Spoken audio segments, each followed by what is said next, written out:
এই হলো চারপাশের দৃশ্য যেখানে বেগম খালেদা জিয়ার মৃতদেহ যেখানে এক্স্যাক্টলি রাখা আছে, যে বিল্ডিংটাতে, ওই যে ওখানে যে বিল্ডিংটা দেখতে পাচ্ছেন, ওই বিল্ডিংটার কোনো একতলাতেই বেগম খালেদা জিয়ার মৃতদেহটা রাখা আছে।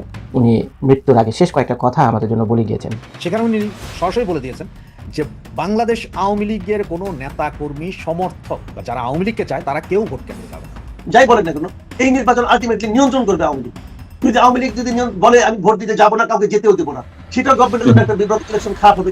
আওয়ামী লীগ যদি বলে আমি সব ভোট অমুক জায়গায় দিয়ে দেবো, তাহলে দেখবেন ইলেকশনে অন্যরকম হয়ে যাবে। তারেক রহমান যতই 3.5 দশক রাজনীতি করুন, কিন্তু বাংলাদেশে এই মুহূর্তে যে ক্রিটিক্যাল সিচুয়েশন তিনি সামলাতে পারবেন না, তিনি দেশ চালাতে পারবেন না। তার সরকার, তিনি যদি সরকার গঠন করেনও, খুব স্বল্পতম সময়ের মধ্যে সেই সরকারের পতন হবে এবং একটা নির্বাচন হবে, এবং সেই নির্বাচনে শেখ হাসিনা বেঁচে আছেন এই জন্যই। একযোগে ইন্নালিল্লাহ পড়ার অনুরোধ করব জুলাই বিপ্লব বা গণ অভ্যুত্থানের জন্য। ইন্নালিল্লাহ জুলাই প্রজেক্ট, অর্থাৎ জুলাই তথাকথিত গণ অভ্যুত্থান বা বিপ্লব এখন এনসিপি জামায়াতের ভেতর বিলীন হওয়ার মাধ্যমে রাজনৈতিকভাবে মৃত্যুবরণ করলো।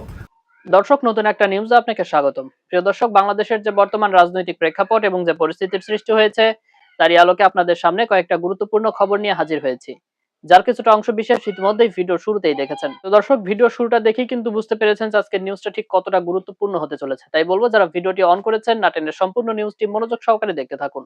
তো দর্শক, আর দেরি না করে চলুন দেখে আসবো আজকে সেই কাঙ্ক্ষিত ভিডিওগুলো। তবে তার আগে বলবো, যারা প্রতিনিয়ত আপডেট খবর দেখতে চান তাহলে অবশ্যই আমাদের চ্যানেলটি সাবস্ক্রাইব করে পাশে থাকা বেল আইকনটি ক্লিক করে দিন।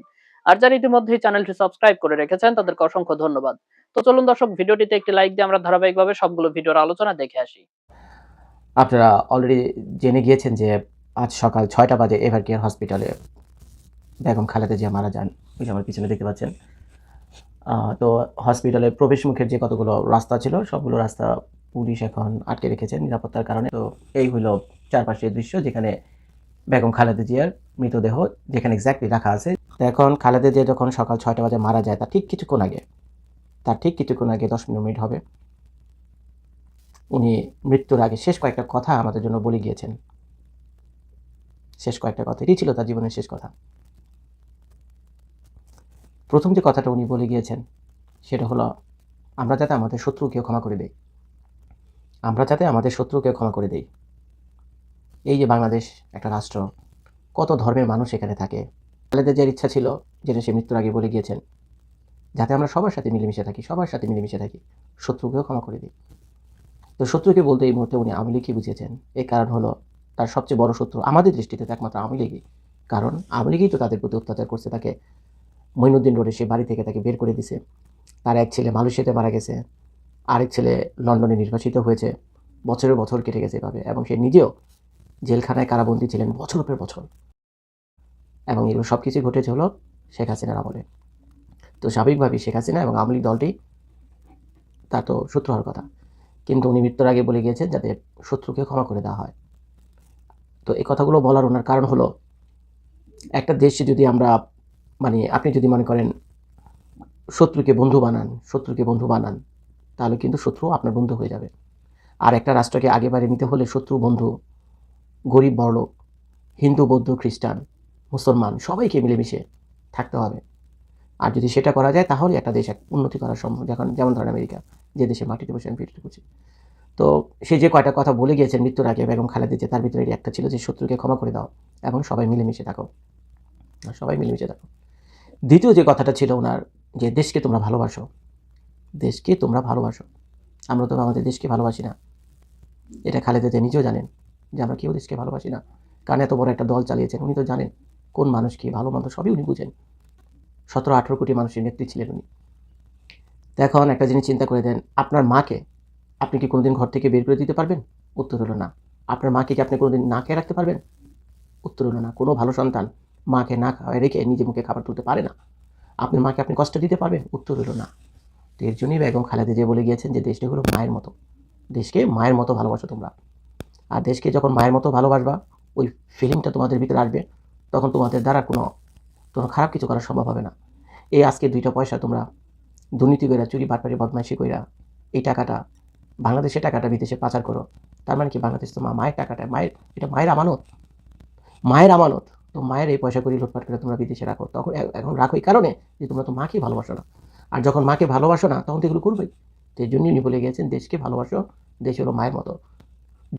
তো যাই হোক ভাই, খালেদা জিয়ার এই কথাগুলো আমার সারা জীবন মনে থাকবে এবং আপনারা কে কীভাবে নেবেন তারপর আমি জানি না।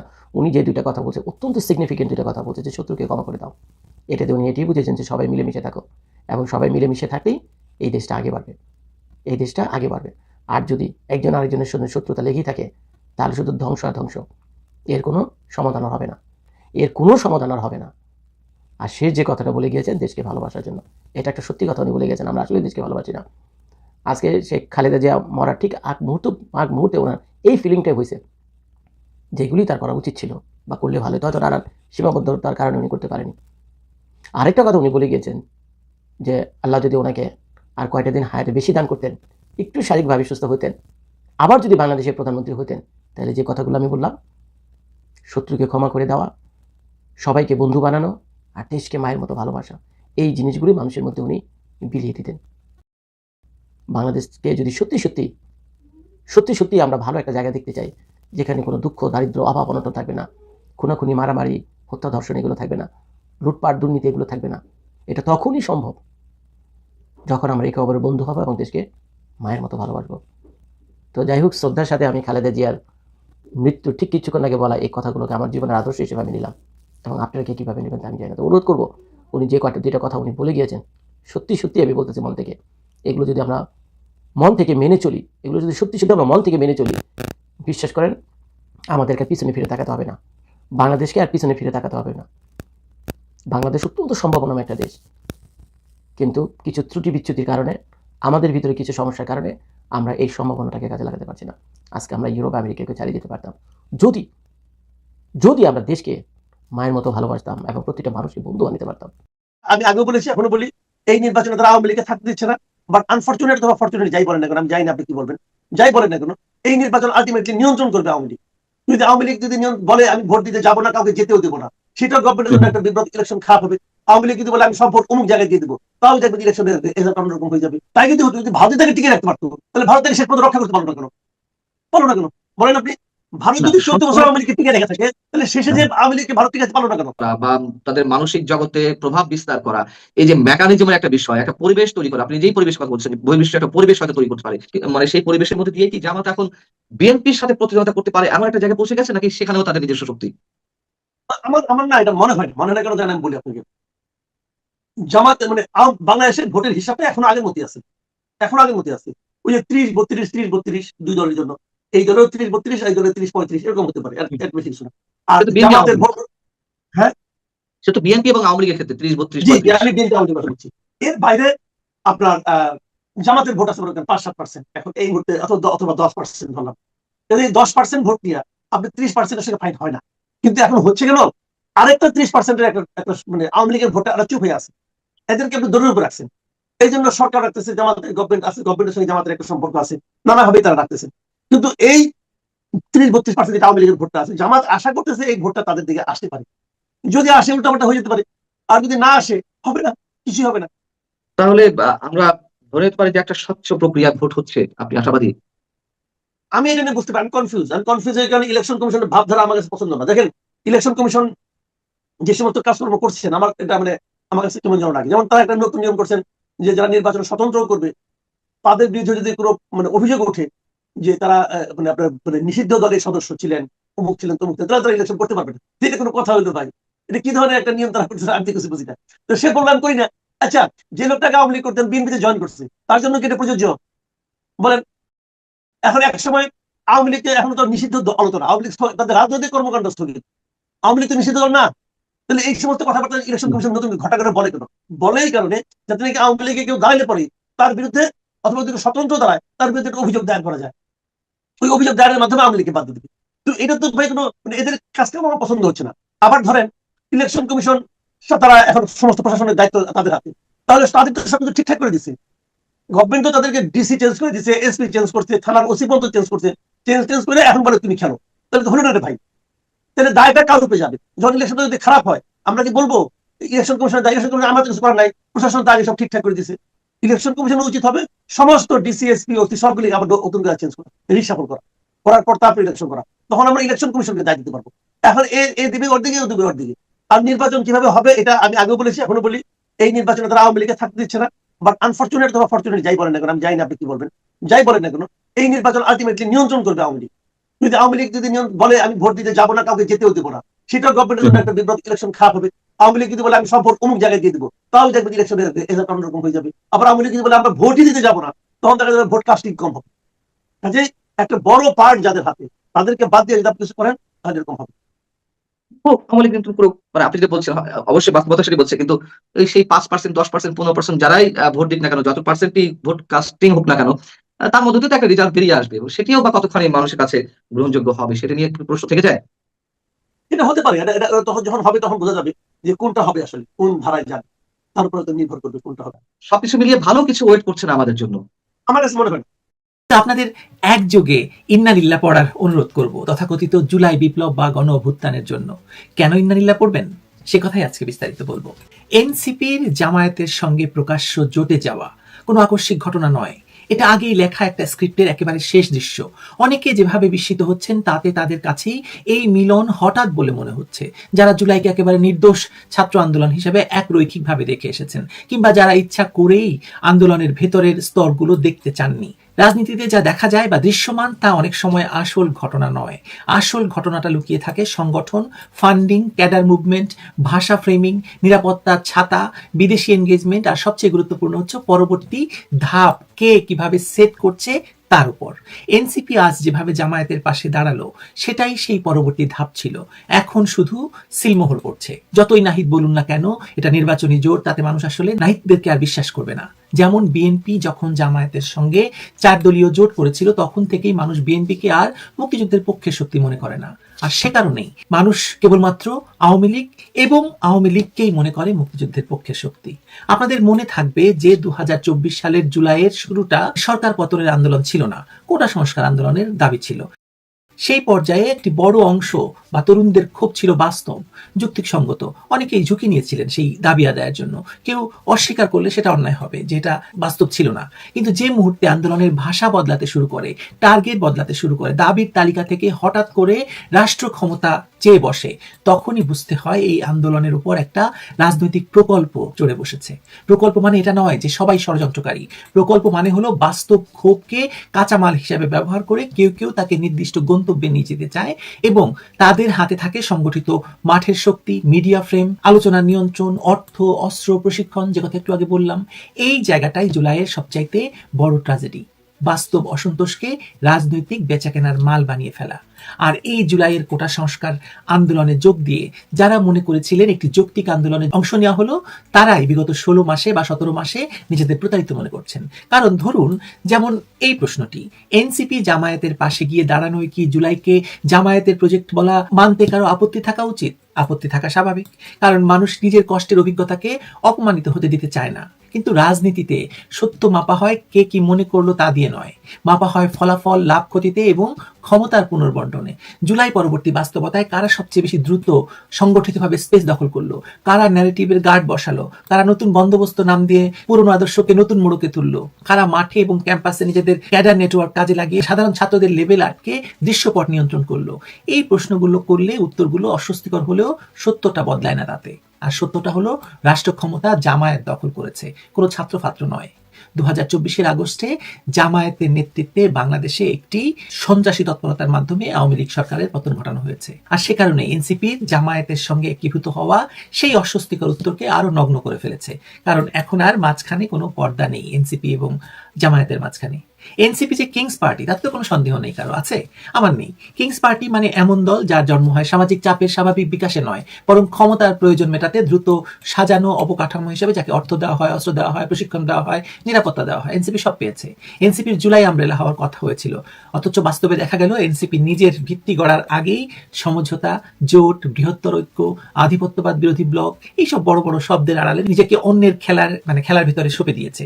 আজ যখন এনসিপি বলছে তারা জামায়াত সহ সমমনা 8 দলের সঙ্গে নির্বাচনী সমঝোতায় যাচ্ছে এবং যেসব আসনে তাদের প্রার্থী থাকবে না সেখানে তারা এই জামায়াতি জোটের পক্ষে কাজ করবে, এটা কেবল টেকনিক্যাল সিদ্ধান্ত নয়, এটা দলীয় আত্মপরিচয়ের ঘোষণা। এর অর্থ দাঁড়াচ্ছে এনসিপি নিজেকে স্বতন্ত্র রাজনৈতিক শক্তি হিসাবে দাঁড় করানোর প্রকল্প থেকে সরে এসে নিজেকে মুক্তিযুদ্ধ বিরোধী এবং জামায়াতি জোটের একটি শাখা শক্তিতে পরিণত করলো। তার মানে আগের ভিডিওতে যেমনটি বলেছিলাম যে এনসিপির গুন্ডারা ছিল জামায়াতের সন্তান, কিছুদিন এদিক ওদিক ঘুরে তারা ঠিকই পিতার ঘরে ফিরে গেছে। জামায়াতের একটি দীর্ঘমেয়াদী সমস্যা হলো গ্রহণযোগ্যতা এবং ব্র্যান্ডিং। ইতিহাসের ভার, ৭১-এর বিতর্ক, ধর্মীয় রাজনীতির সঙ্গে ক্ষমতার নগ্ন লেনদেন, সংখ্যালঘু প্রশ্নে অবিশ্বাস, নারী নেতৃত্বের প্রশ্নে জামায়াতের ভয়ঙ্কর পশ্চাৎপদ অবস্থান, এসবের কারণে তারা সবসময় নতুন ফ্রন্ট, নতুন নাম, নতুন ভাষা তৈরি করতে আগ্রহী হয়।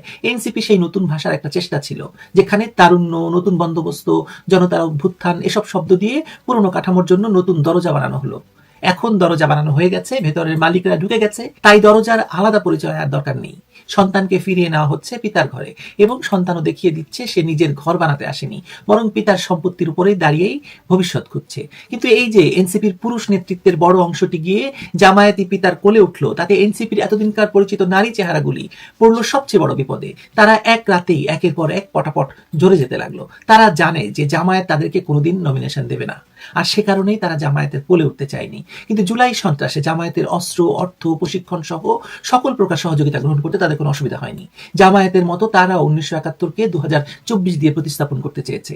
মুক্তিযুদ্ধকে অপমান সহ সারা দেশে মব সন্ত্রাসে তাদের কোনো সমস্যা এতদিন হয়নি। কিন্তু যেই মুহূর্তে এনসিপি আনুষ্ঠানিকভাবে ৩০টি আসন নিয়ে জামায়াতের কোলে উঠেছে, সেই মুহূর্তে এই নারীরা বুঝেছেন যে তারা তো আসলে বাতিল মাল হয়ে গেছে। তারা অমনি নানা স্ট্যাটাস দিয়ে এনসিপি থেকে সরে যাওয়ার ঘোষণা দিয়েছেন।